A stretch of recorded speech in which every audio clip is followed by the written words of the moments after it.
The lights come on in a small American town in the 1980s, and an easy babysitting gig turns into the beginning of a nightmare. After the opening tragedy, Dina agrees to look after Max, the son of Chief Arnold.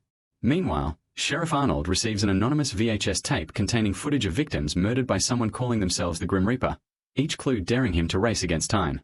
Every new tape pulls Arnold deeper into the killer's game. All the danger circles back to Arnold's house, where Dina is trying to protect little Maximum. To see how the film unfolds, join Movie Recaps Official as we cover the whole movie today. In one house, a babysitter named Emily is putting two children to bed. The boy, Mark, tells her he's scared of the monster that lives in his wardrobe. To reassure them, Emily wedges a chair against the closet door and places a teddy bear on top, saying the bear will protect them if any monster shows up. She then switches off the light and leaves the room to go downstairs. She rummages for snacks and drinks, puts on music, and dances around the house. Emily spots some cigarettes on the table. Without thinking, she prepares to light one.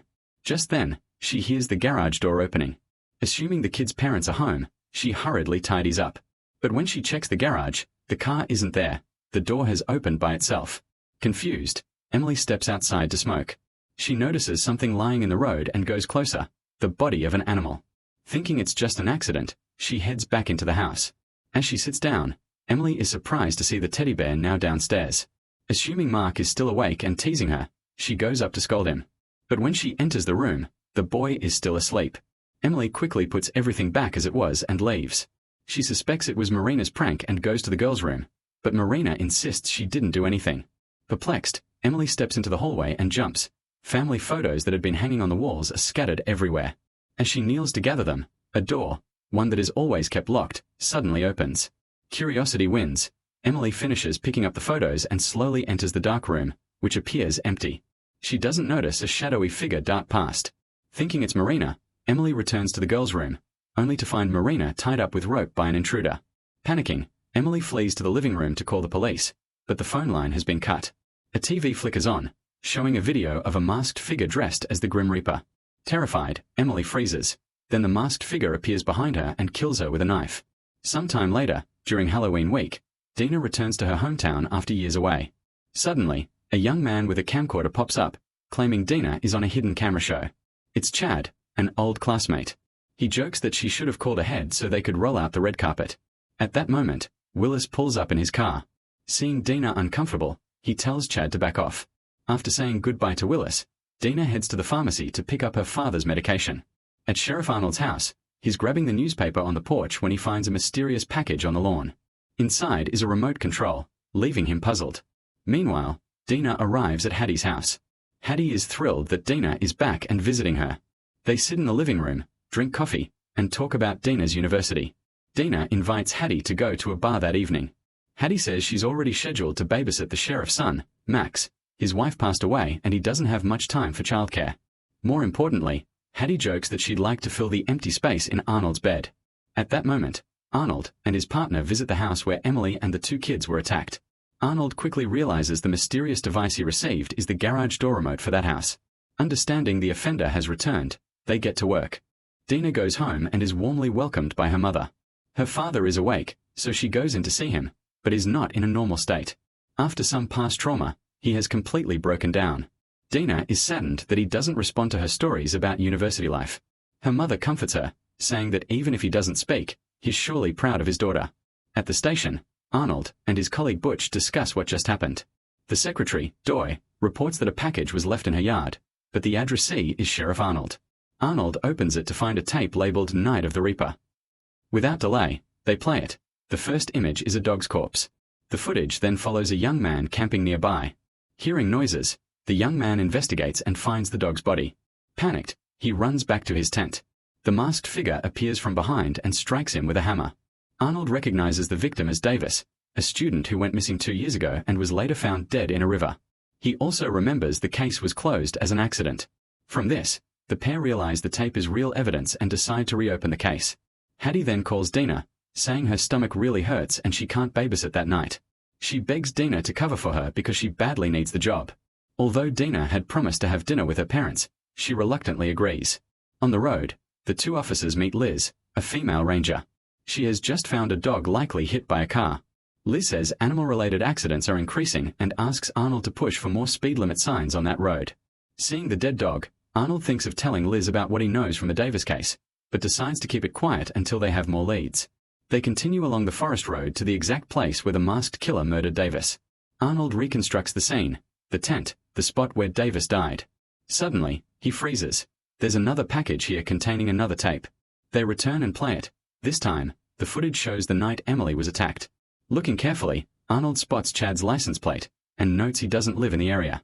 Meanwhile, Dina arrives at Arnold's house and tries to chat with Maximum. Luckily, the boy is cheerful, and they quickly warm to each other.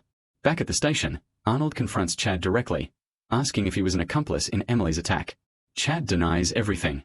He says he only films people having fun. He would never do something so depraved. Seeing Chad's certainty, Arnold confiscates his camera to review it. They find nothing noteworthy on the footage and feel frustrated. Seeing Max game all day, Dina gets bored and tells him to give her a tour of the house and she'll reward him with candy. Max leads the way. Spotting a basement, Dina goes down. It's full of old junk and mannequins that Max dislikes. She tries another door, but it's locked. Max says it's his dad's office with guns inside, so no one is allowed in. Finally, they reach Max's room, and Dina learns he loves basketball. The two then play hide-and-seek with walkie-talkies. Max is so good at hiding in his own house that Dina struggles to find him. Suddenly, she hears a cry echoing from the woods and goes to check. Outside, she sees a blurry figure at a distance staring toward the house. She radios Max to ask if he's outside. He says he's still hiding inside. When Dina looks again, the figure is gone, so she fearfully shuts the door. The phone rings, startling her. It's Arnold, calling to check on his son. Dina keeps her voice calm and says everything's fine. Arnold thanks her and gets back to work. Later, Dina and Max sit on the sofa, watch a movie, and eat candy. Arnold keeps questioning Chad but gets nowhere. In his push for leads, he starts accusing both Chad and Willis. Chad doesn't flinch and even threatens to sue for violating his rights. Determined, Arnold leaves the interrogation room and orders a warrant for Willis. Butch urges caution, saying they can't just keep pressuring Chad without evidence. Arnold replies this is not normal. Local kids are in danger, and the perpetrator is taunting them with clues. Regardless, he'll investigate on his own. At Arnold's house, Dina puts Max to bed. She then grabs a bottle of wine from the fridge. Hearing a dog whining outside, she takes a flashlight and discovers the dog's corpse in the bushes. At that moment, the front door begins to rattle violently. Panicked, Dina runs inside, locks it, and tries to calm herself. Meanwhile, Arnold arrives at an apartment building looking for Willis. Inside Willis's flat, he finds a dog collar on the table. He then hears a noise from the bedroom and discovers another tape lying on the bed. Just then, Willis returns. Without hesitation, Arnold punches him and declares him under arrest. Back at the house, Dina calls the ranger to report and request removal of the dead animal near Arnold's property.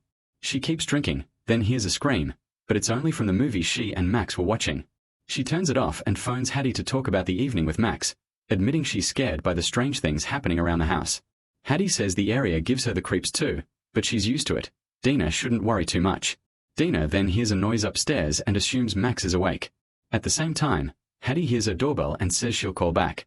Alone now, Dina grows more anxious. The basement door suddenly swings open. Despite her fear, she goes down to investigate and finds the wedding dress of Arnold's late wife. Panicking, she bolts outside, then rushes to check if Max is behind any of this.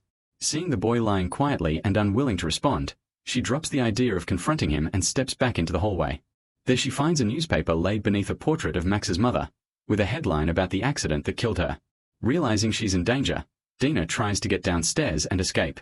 At that moment, glass shatters. Despite her fear, she investigates. It's Arnold's bedroom. Inside, Dina finds a wall covered with clues and details about the serial killer cases.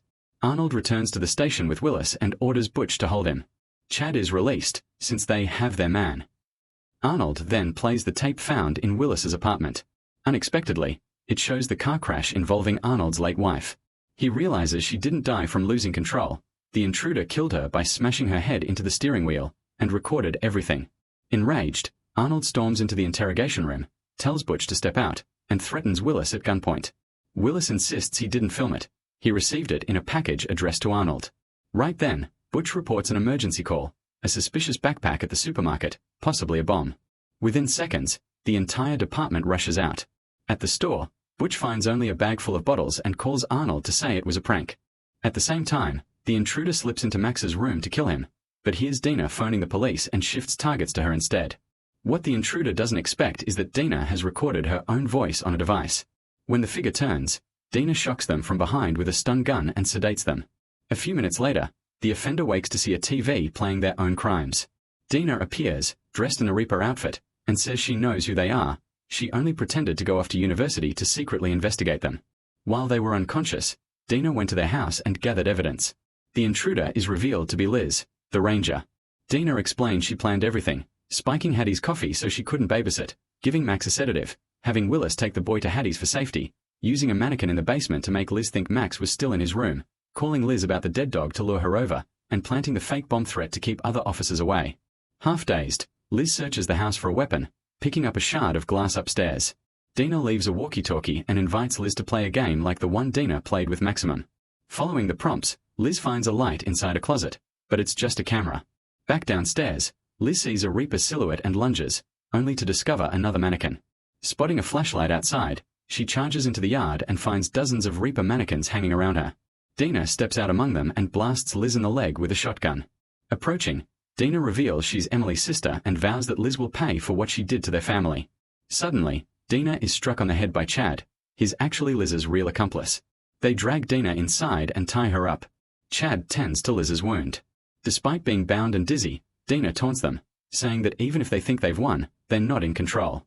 A call comes over the walkie-talkie from Willis. Furious that Dina involved Willis, Chad grabs the device to answer, when the walkie explodes, blowing his head apart. The blast stuns both Dina and Liz. When Dina comes to, she's tied to a chair. To finish her revenge, Liz stabs Dina in one thigh and forces her to watch the video of Emily's attack, then stabs the other leg. Dina says Liz forgot one thing. Emily wasn't the only person she shouldn't have messed with. In a rage, Liz moves to kill Dina, just as Arnold arrives and shoots her. Dina assures him Max is safe. Now that the person responsible for his wife's death has been unmasked, Arnold doesn't hesitate. Before Liz can grab her knife, he shoots her dead. With the situation under control, Arnold asks Dina why she did all of this and sent him the tapes. Dina says neither of them deserve to lose their loved ones. That's why she planned to take Liz down.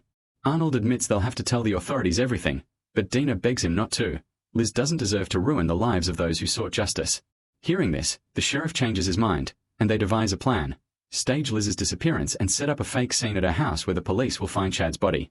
The local Grim Reaper legend will finally be buried. Arnold and Dina can move on with their lives, at peace for having kept their promise to avenge the families who suffered. So, what do you think of the film? Leave a comment below. That's the end of the movie. Thanks for watching. Goodbye and see you next time.